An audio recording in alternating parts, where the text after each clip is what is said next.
ఒరే తమ్ముడు, చిన్నప్పటి నుంచి నిన్ను భర్త స్థానంలో ఊహించుకుని కళ్ళకందిరా. ఇప్పుడు నువ్వు కాదంటే దాని బతికేమవుతుందిరా?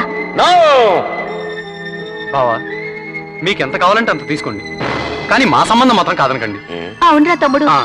ఎంతైనా మీ ఫ్యామిలీ చీఫ్ ఫ్యామిలీ. మీలాంటి చీఫ్ కుటుంబం అమ్మాయిని పెళ్లి చేసుకోవటం మాకెంతో అవమానకరం. టాటా బిర్లాల లాంటి పెద్ద పెద్ద వాళ్ళ కుటుంబాల నుండి సంబంధాలు వస్తాయని ఎందరూ మేధావులు మా జాతకంలో ఉందని చెప్పారు. ఎందరో జ్యోతిష్కులు చెప్పిన క్షణికావేశంలో నా జాతకాన్ని జీవితాన్ని నాశనం చేసుకున్నాను.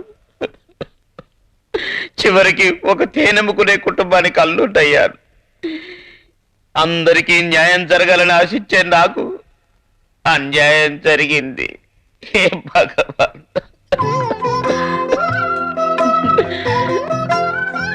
చీరలో బాగానే ఉందిలే. ఏంటది? తేనె. నా బతుకు నూనె రాసింది చాలక మొదటి రాత్రి రోజు తేనె పట్టుకుని వచ్చావా? ఎరక్క చేసిన చిన్న తప్పుకు ఇంత పెద్ద శిక్ష వేస్తావా? ఏడవకు మేడవకు. నువ్వు వేడిస్తా ఎస్ఐ వస్తాడు. ఎస్ఐ అంట మీ అయ్యా, మీ అయ్య అంటే ఆ డోలుడు వచ్చి మ్యూజిక్ లో నన్ను కుల్లబడుస్తారు. అమ్మాయి తేనె. ఏటయ్యా? అల్లుడు గారు తేనె తాగుతున్నారా అమ్మ? తాగుతున్నాను మామయ్య. థ్యాంక్స్. కార్యం బాగా జరుగుతున్నదా? లేదయ్యా. లేదా? అయితే నేను లోనికి రావాలనా? వద్దు, నువ్వు శోభనం గదిలోకి వస్తే తప్పు మామయ్య. మీ కూతురు నేను సుఖ పెడతాను కదా. పద, సుఖ పెడతా, పద.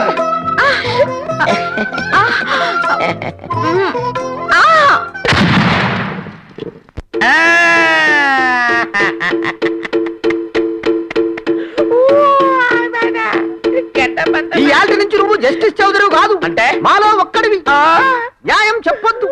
మాతో తేనెమ్ముకుంటూ నా కూరని మంచిగా చూసుకుంటూ బతకాలే. లేకుంటే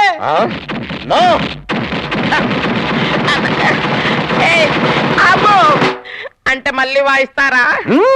అయితే మీరు చెప్పినట్టే వింటాను. తేనె అమ్ముకుంటూ బతుకుతాను. అది తేనె.